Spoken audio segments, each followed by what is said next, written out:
Baca is near San Jose, the capital of Costa Rica.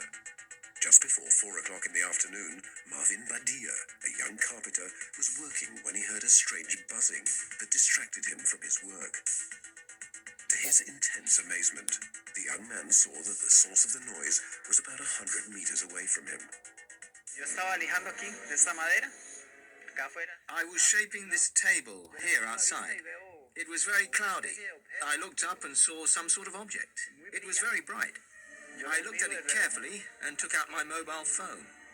I saw that it was giving me time to film it, so I started to record. Empiezo a grabar, empiezo a llamar a mi compañero. I called my colleague who was working with the drill, but he didn't hear me.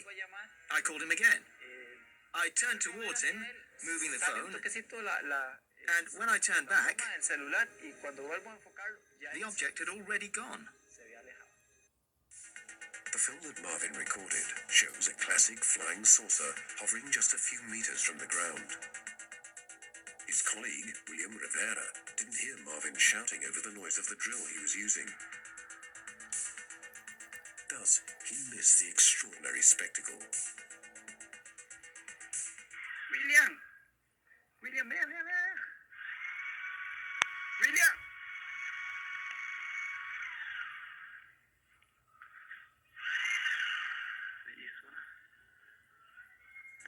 William Rivera assures us that Marvin was quite shaken. No, he wouldn't calm down. He was still very, very worked up. No, yo siento que You see, I believe that this was a UFO. no cabe duda que I have no doubt it wasn't man-made. no es creado por el hombre. And why was it here? We don't know. The movements that the craft makes and its appearance prove that it could not have been a conventional earthly vehicle. According to Marvin's description, the object was about as large as the wheel of a large tractor. It wouldn't have been large enough to hold a normal-sized person. Oscar Sierra, a ufologist from Costa Rica, explains his theory to the Teletica journalists.